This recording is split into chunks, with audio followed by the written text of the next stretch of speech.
ये कैसे कैसे घर के बच्चे जो है यहाँ पे अपनी तालीम इम्तियाज चाहते हैं। इन्हें पता नहीं है कि कश्मीर से लेकर कन्याकुमारी और बिहार से लेकर के बंगाल और उड़ीसा झारखंड के वो बच्चे जिनके बाप मजदूर है, किसान है, उनकी सैलरी 4,000, 5,000, 2,000, 3,000 है, वो अपने बच्चों को किसी तरह करके इस यूनिवर्सिटी में पढ़ाने की हर पल कोशिश करते हैं। लेकिन ये लोग उनकी पढ़ाई को रोकने के लिए तरह तरह के जो है बहाने बना रहे हैं। और जामिया मिलिया इस्लामिया ये माइनॉरिटी इदारा है, सबको पता है। यहाँ पे वो बच्चे, यहाँ पे 5,000 स्कॉलर हैं, उन स्कॉलर्स के लिए हमने लाइब्रेरी खोलने की मांग की, तो हमें सिर्फ और सिर्फ इतना किया गया हमारी मांग पे कि जो साइंस के बच्चे हैं उनके लिए लाइब्रेरी को ओपन किया गया, जो सोशल साइंस और आर्ट्स के स्कॉलर हैं उनके लिए अभी भी बंद रखा गया है। मैं पूछना चाहता हूँ, क्या ये सोशल साइंस और आर्ट्स के स्कॉलर जामिया मिलिया इस्लामिया के स्टूडेंट है या नहीं है? आखिर इनसे कौन सी दुश्मनी है इनको? जामिया मिलिया इस्लामिया के स्कॉलर आज बटला हाउस, शाहीन बाग, जाकिर नगर में वो पब्लिक लाइब्रेरी जो 1,000, 2,000, 1,500 ले करके जो है अपनी लाइब्रेरी में बच्चों को एंट्री देते हैं। जामिया मिलिया इस्लामिया में ऐसे बच्चे नहीं हैं जो इतना पैसे ऑफर कर सके। उनके लिए अगर कोई ऑप्शन है तो वो है जामिया की लाइब्रेरी, और इस लाइब्रेरी को भी बंद रखा गया है। मैं जामिया प्रशासन से मांग करूंगा कि जिस तरह सिनेमा हॉल खुले हुए हैं वहाँ पे कोरोना आपको नहीं दिख रहा है, जिस तरह जो है मार्केट खुली हुई है वहाँ पे आपको कोरोना नहीं दिखता है, जहाँ इलेक्शन हो रहे हैं वहाँ पे आपको कोरोना नहीं दिखता है, यूनिवर्सिटी कैंपस में दिख रहा है। इसमें तो हमारे साथ दोनों की साजिश नजर आ रही है। एक तो गवर्नमेंट की साजिश है और दूसरा एडमिनिस्ट्रेशन की भी साजिश है। यहाँ पे देख लीजिए आप, ये भाजपा को डर है कि यूनिवर्सिटी के बच्चे जब पढ़ लेंगे तो हमारी गलत नीतियों के खिलाफ ये सवाल करेंगे, और उस सवाल से बचने का इनके पास एक ही तरीका है कि जहाँ जहाँ एजुकेशन हासिल किया जा रहा है, जहाँ जहाँ जो है इदारे हैं, जहाँ जहाँ यूनिवर्सिटी कैंपस है, उस कैंपस को बंद रखो, न ये पढ़ेंगे और न सवाल करेंगे। उसी तरह हमारे जामिया एडमिनिस्ट्रेशन का मामला है। साथियों, यहाँ के एडमिनिस्ट्रेशन का इतना बुरा हाल है, सामने प्रोक्टर ऑफिस है, आप इसमें कभी जाएंगे आईडी कार्ड के लिए तो जिस आईडी कार्ड में 5 मिनट बनता है बनने के लिए, उस आईडी कार्ड के लिए 1 महीना दौड़ाते हैं। दौड़ाते हैं जो इसी कैंपस का बोनाफाइड स्टूडेंट है। यहाँ से जो है 200 कदम की दूरी पे कंट्रोल ऑफ एग्जामिनेशन है। ये लोग तरह तरह के फॉर्म निकालते हैं, उस फॉर्म में कभी ऑनलाइन कभी ऑफलाइन, कभी कहते हैं कि ऑनलाइन भर दो। जब आप ऑनलाइन फॉर्म भर देंगे तो ये कहते हैं कि ऑफलाइन उसको आकर के जमा करो। जब आप जाएंगे जमा करने तो कभी उस जो है काउंटर पे कोई शख्स होगा ही नहीं, और जब होगा तो वो इतनी बदतमीजी के साथ आपके साथ पेश आता है, ऐसा लगता है कि आप इस यूनिवर्सिटी का स्टूडेंट नहीं है। इनको डर है यूनिवर्सिटी कैंपस खोलने से कि जब बच्चे आ जाएंगे तो बच्चे हमसे क्वेश्चन करेंगे, और इस क्वेश्चन से बचने के लिए बंद रखे हुए हैं। साथियों, मुझे खबर मिली कि ये लोग कैंपस इसलिए नहीं खोल रहे हैं कि पिछले साल जो हम लोगों ने CANRC का प्रोटेस्ट किया था, उस प्रोटेस्ट में हमारे साथियों को बेकसूर फंसाया गया है, और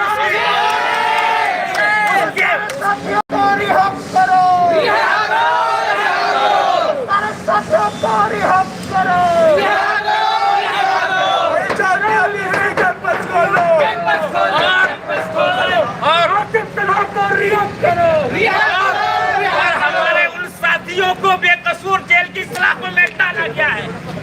इनको डर है कि कैंपस खुल गया तो ये बच्चे अपने भाइयों के लिए प्रोटेस्ट करेंगे, उनके रिलीज के लिए मांग उठाएंगे। लेकिन इनको मैं बता दूं कि कैंपस आप आज नहीं खोलेंगे, कल नहीं खोलेंगे, 1 महीना नहीं खोलेंगे, 1 साल नहीं खोलेंगे, कभी तो आपको खोलना पड़ेगा। और जब भी आप खोलेंगे उस वक्त आपको ये मैं बता दे रहा हूँ कि प्रोटेस्ट होगा और हो करके रहेगा, जब तक कि हमारे साथी रिहा नहीं होते हैं। आखिर उनका कसूर क्या था? उनका कसूर सिर्फ इतना था कि जो अनकॉन्स्टिट्यूशनल बिल आया था उसके खिलाफ उन्होंने प्रोटेस्ट किया था। सिर्फ इतना कसूर कि उनको जो है बेकसूर अरेस्ट करके कभी रात में इन्वेस्टिगेशन के नाम पे बुला करके उनको जेल की सलाखों में डाल दिया गया। जामिया एडमिनिस्ट्रेशन को शर्म आनी चाहिए कि वो बच्चे कोई दूसरे नहीं है, वो आप ही के बच्चे हैं। जब हम आपके ऑफिस में जाते हैं तो आप कहते हैं बेटा आप हमारे बेटा हैं, आप दूसरे नहीं है। आपको शर्म नहीं आ रही है कि आपके बेटे 1 साल से जेल में है और आप जो है अपने चैम्बर में बैठ करके बादाम का हलवा खाते हैं। आपको शर्म आनी चाहिए। आपको इस चीज का डर है तो ये डर हमेशा बना रहे, इसलिए कि जब भी कैंपस खुलेगा प्रोटेस्ट होगा और जब तक के हमारी साथी रिहा नहीं हो जाते हैं उस वक्त तक के जो है प्रोटेस्ट होगा। अब मैं आता हूं कैंपस के मुद्दे पे। इनको पता है कि जामिया मिल्लिया इस्लामिया वो इदारा है जिसमें गरीबों का खून और मजदूरों का पसीना लगा था। ये जो भाजपा के इशारे पे ये लोग नाच रहे हैं और दलाली कर रहे हैं, मैं उनको बता दूं कि ये लोग उस वक्त इनका वजूद नहीं था। जामिया मिल्लिया इस्लामिया को बनाने में जाकिर हुसैन का खून शामिल है, मौलाना मोहम्मद अली जौहर का पसीना शामिल है। महात्मा गांधी ने इस यूनिवर्सिटी के लिए चंदा मांगा था और उस यूनिवर्सिटी को बर्बाद करने के लिए लोग तुले हुए हैं। मैं आपको बता दूं कि हमारी रगों में उन बुद्धिजीवी और हमारे अकाबिर का खून दौड़ता है। जैसे उन्होंने यूनिवर्सिटी को बनाया था, आज हम छात्रों की ये जिम्मेदारी है तो उनकी जिम्मेदारी को निभाते हुए इस यूनिवर्सिटी को बचाना है। आप हमें डरा सकते हैं, धमका सकते हैं और जेल की सलाखों में डाल सकते हैं, लेकिन हमारे अंदर जो खून है उस खून को आप बंद नहीं कर सकते हैं। ये खून हमेशा दौड़ता रहेगा, इसलिए कि ये खून किसी और का नहीं है, ये जाकिर का खून है, ये जौहर का खून है, ये मोहम्मद अली जौहर का है, महमूदुल हसन शेखुल हिंद का है। इसलिए आपको सोचना चाहिए कि ये ऐसे वैसे स्टूडेंट नहीं है। आपको एक और बात बता दूं, ये जितने छात्र हैं हमारे महकमा से भी लोग आए हुए हैं, पुलिस बिरादरी के भी लोग हैं यहाँ पे। मैं सबको बता दूं कि ये छात्र कॉमन छात्र हैं, ये किसी नेतागिरी करने वाले छात्र नहीं है, ये एक्टिविस्ट नहीं है। ये वो छात्र हैं जो अपने अपने डिपार्टमेंट के जनरल सेक्रेटरी हैं, ये CR हैं, ये वाइस प्रेसिडेंट हैं। ये आए हैं यहाँ पे अपनी नेतागिरी को चमकाने के लिए नहीं, बल्कि अपनी जो पढ़ाई रुकी हुई है उसको जारी करवाने के लिए आए हैं। इनका कसूर सिर्फ इतना है कि ये पढ़ाई के लिए प्रोटेस्ट कर रहे हैं और आप जो है अपने चैम्बर में बैठे हुए हैं। शर्म आनी चाहिए प्रोक्टर को, शर्म आनी चाहिए वाइस चांसलर को, जो हमारी आवाज को सुनते हुए अभी भी वहाँ पे नींद पे और आराम कर रहे हैं। मुझे पता है कि आप अपने अपने चैम्बर से हमारी इस वीडियो को देख रहे हैं कि कौन क्या बोल रहा है। ये सारी वीडियो उनके रूम पे लगी हुई है और इसीलिए मैं खास करके सुनाना चाह रहा हूँ कि गौर से सुनिए और अच्छे से सुनिए कि ये बच्चे आप ही के बच्चे हैं, ये कोई गैर नहीं है, ये अपना हक मांगने के लिए यहाँ पर आए हैं। ये कोई जो है नेतागिरी करने नहीं आए हैं। इसलिए बराए करम आप जिस तरह साइंस के बच्चों के लिए लाइब्रेरी आपने खोला है, उसी तरह सोशल साइंस और आर्ट फैकल्टी के स्कॉलर और मास्टर और BA के स्टूडेंट के लिए भी आप उसी तरह खोलिए। आप कैंपस नहीं खोल सकते, आपकी मजबूरी है। आपको मालूम होना चाहिए आप कोरोना का बहाना बनाते हैं।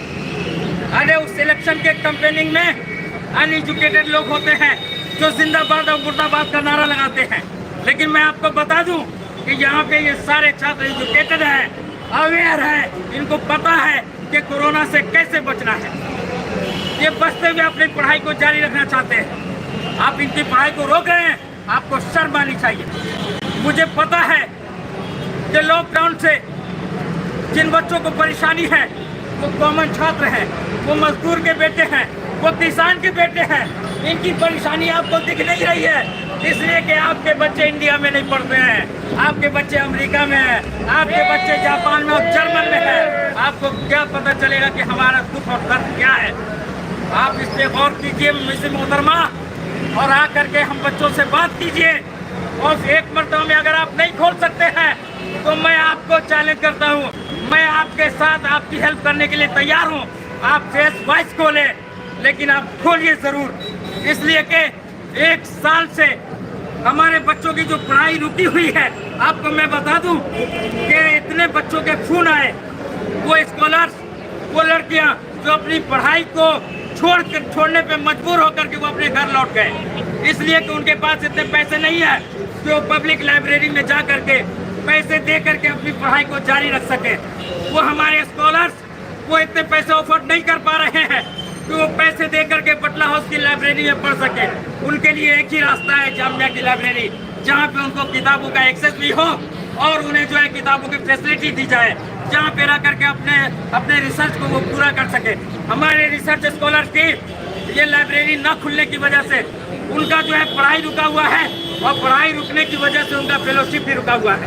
वो मजबूर हैं, वो शाम का खाना खाते हैं तो सुबह के लिए तरसते हैं, क्योंकि उनको जो फेलोशिप मिलता है उसी फेलोशिप से वो अपनी पढ़ाई को जारी रखे हुए हैं। मोहतरमा, आप कान खोल करके सुन ले, ये बच्चे जो 1 साल से जो हमारी माइनॉरिटी की जो छात्रा है वो आकर के किसी तरह यूनिवर्सिटी में, एक तो आपको पता है कि हम जिस कम्युनिटी से आते हैं उस कम्युनिटी में लड़कियों को पढ़ाना कितना जो है डिफिकल्ट है और कितना अहम समझा जाता है। जब उनकी बच्चियां घर से निकलती है उस वक्त उनके ऊपर तरह तरह के इल्जाम जो है किए जाते हैं कि ये लड़की बच्चन हो जाएगी, यूनिवर्सिटी जा रही है। इन सब को वो तोड़ करके, सबके ताने सुन करके वो यूनिवर्सिटी कैंपस पहुंचती है और यहाँ करके अपनी तालीम को जारी रखती है।